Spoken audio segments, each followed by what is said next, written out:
Guys, we are here in Greece, which I just found out is not actually the official name of this country. The official name is the Hellenic Republic, which was pretty odd. I think Greece is what we say in English, but here they say the official name again is the Hellenic Republic. Some people refer to it as Hellas. I mean, this country has a oh, I should probably run right now and cross with them. Yeah, let me run. Yeah, old country, ton of history, ancient history. You guys get the gist. But we're in Athens, the capital, and we're gonna explore a little bit. But the first thing we're gonna do, obviously, is grab some food. Now, some of you guys, you may have wondered this, like I have. How do you pronounce the famous Greek sandwich? Is it gyro, hero? So we're gonna find out today, because I'm gonna go grab some. I'm gonna go grab some of the, I think it's gyro, but we'll find out today. And depending on how things go, I may go to 2 different spots. There are 2 restaurants I want to go to try it, so we'll see.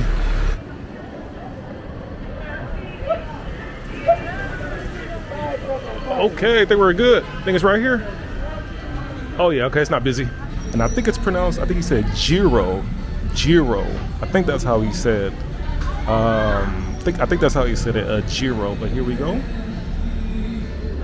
You got the fillings, meat, veggies, fries, tomatoes, onions.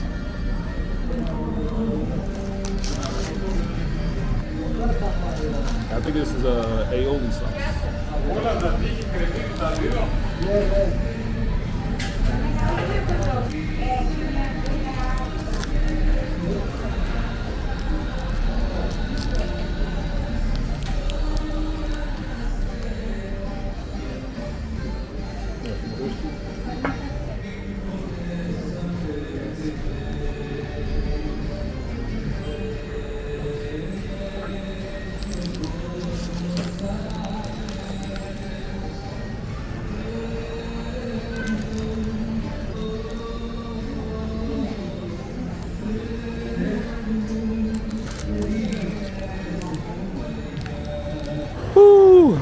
Solid meal, but we're not done yet. I'm gonna go to another place. There's so many different gyro. I think that's what it said, gyro.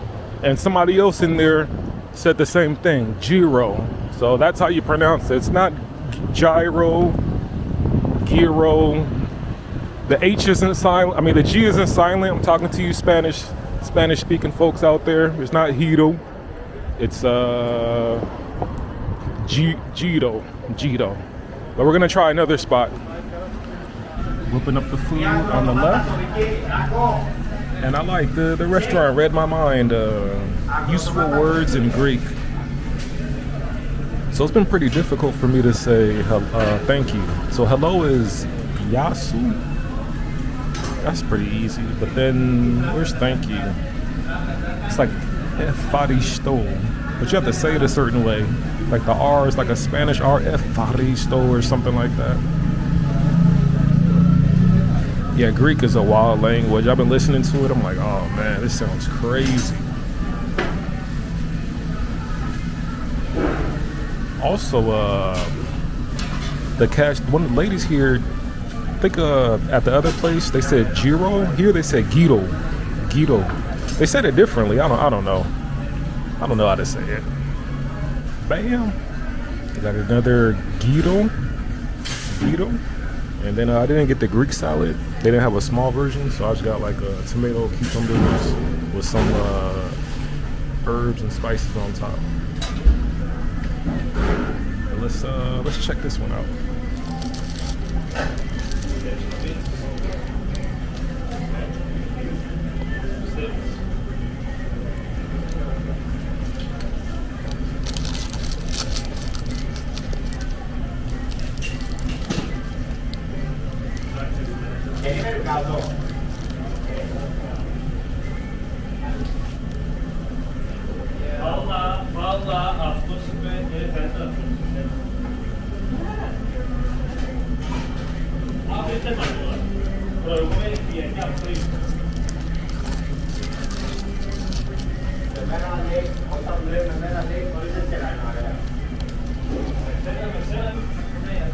As you guys see, this one has like a different sauce inside.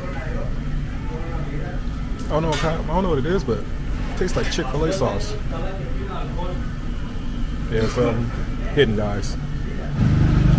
Whew, solid meal. Solid meal. You can't really go wrong with with the gyro. I forgot how the first person pronounced it, but here at the second place they said gyro.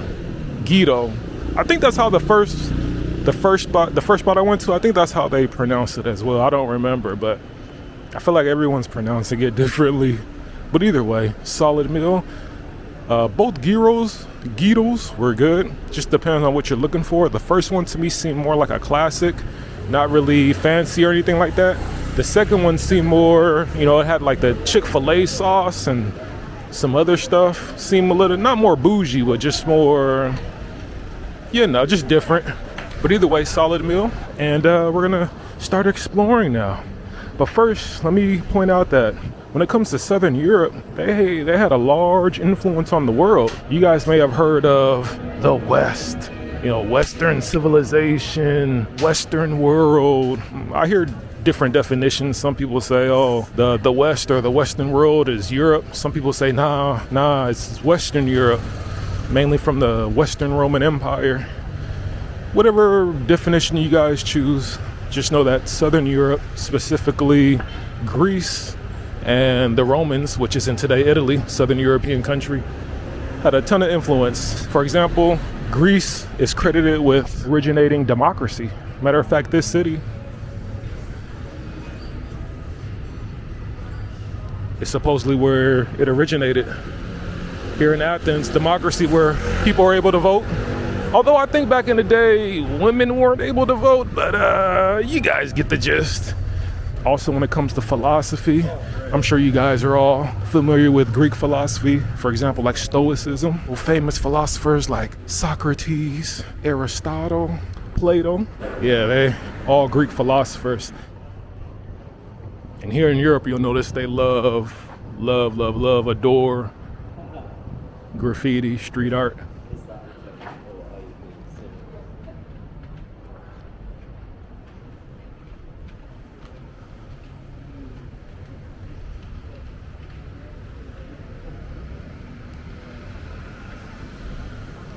Many of these places are closed, so either a couple of things are happening. This is the nightlife area where they open more at night, later on during the day in the evening time, or maybe the health situation a few years ago caused problems to where many places had to close down. Guys, we're making our way up to the top, right up there. Supposed to be the land of the gods here in Greek mythology, which I'm sure you guys are all familiar with. You guys know what I'm talking about. Zeus, Poseidon, who else?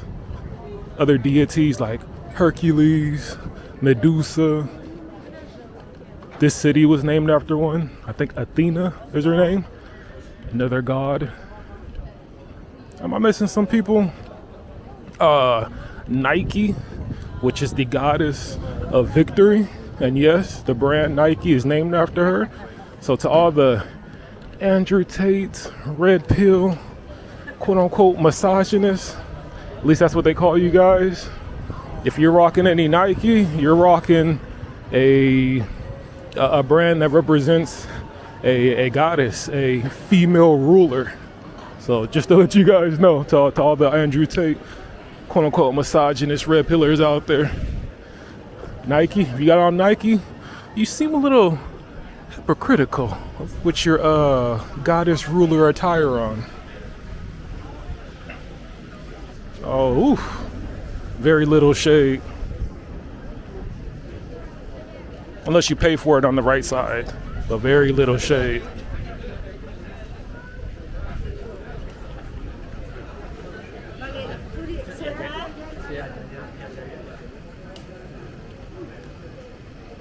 Yeah, there's supposed to be another popular area. It's called Plaka. It's supposed to be the oldest oldest neighborhood in Athens. I think it used to be a nightlife spot, but back in the day, they pretty much, I think they outlawed like loud music or something. But either way, they got rid of the clubs because of the type of vibe it brought. And so now it's super touristy, supposed to be, minus the tourists, supposed to be quieter, more chill. And you can kind of see this happening in other areas as well around the world, where they got like nightlife communities getting pushed out. The government saying, we don't want these, we don't want this atmosphere. Brings not the crowd we want.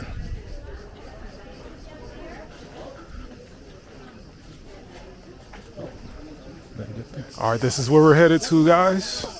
It's the land of the gods, or the Greek gods, that is. And for the record, in the morning, the tickets are probably going to be sold out. You know, the guides are probably going to buy them so they can resell them. But in the afternoon, you can pretty much show up and get a ticket easily. But just keep in mind, there's zero shade, as you can see. But we'll talk more once we get to the top. You can't see. Just walk over it. Careful.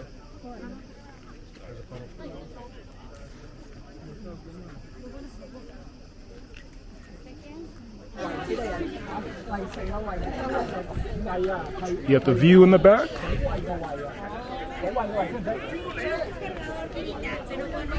Beautiful view. So this was supposed to be a fortification and also a religious spot. Pagan religion, you know, and multiple gods, Zeus, Poseidon, etc., etc. Look at that.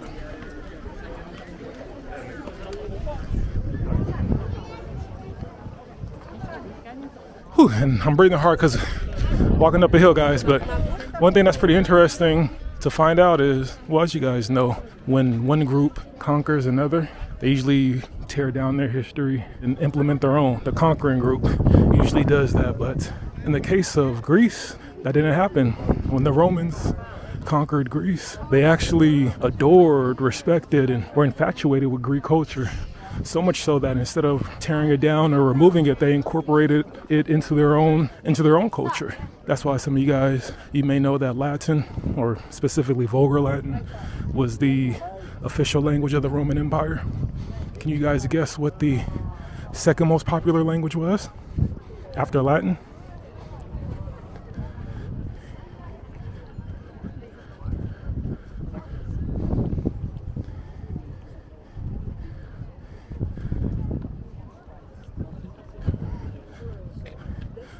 Yeah, if you guys guessed it, it was Greek. Greek was the second most popular language in the Roman Empire. It was said that on the western side was more Latin, and then on the eastern side was majority Greek. That was the dominant language. But even on the western side, the bourgeoisie, the high class, the elites, they spoke Greek. They voluntarily learned and studied Greek. It's pretty wild to learn about that. And that's one of the reasons why, as I talked about earlier, Greek mythology and all that stuff is popular, because the Romans, they took it and helped spread it.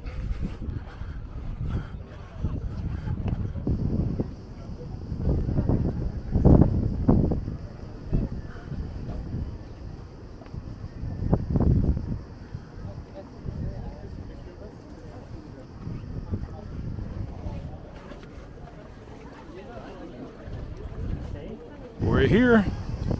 You can't see it completely. You're about to enter, but if you look at the flag, there are two types. Flag of Greece, or the Hellenic Republic, and then there's another type with the rings. That should give you guys a hint. Yeah, let's go in and check it out.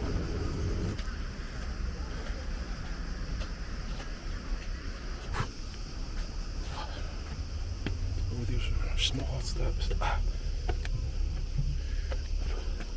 Oh, guys, I'm breathing hard.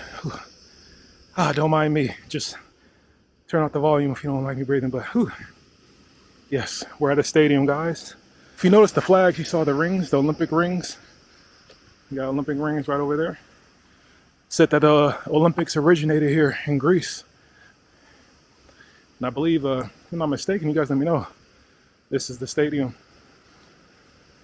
where they held Olympic Games. And I'm sure you guys have heard of the marathon race, right? The marathon run. Legend goes is that the Greeks were fighting the Persians at a town called Marathon, and they won. They won the battle. And so a Greek messenger ran all the way from the town called Marathon to Athens to spread the word. And that's how, yeah, the marathon race, the marathon run. That's the legend, they say.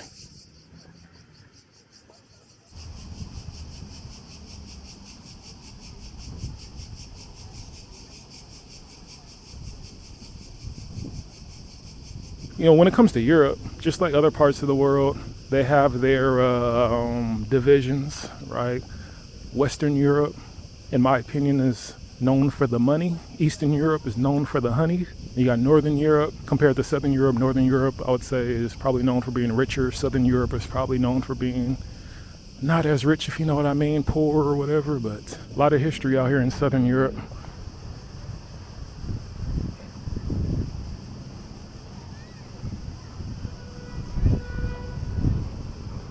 So, appreciate you guys watching. Hope you enjoyed the video. There's way more to see in Greece, all the islands and beautiful waters. And they actually have a beach here in Athens. It's supposed to suck. The beach here is supposed to suck. The better beaches are supposed to be out in the islands, the many islands they have out here. Mykonos, Santorini, I think, and all that stuff. But I think there's a lot to see in cities. So, hope you guys enjoyed it. And I'm gonna catch you guys. Hope you guys learned something. And I'm gonna catch you guys at the next one. Deuces.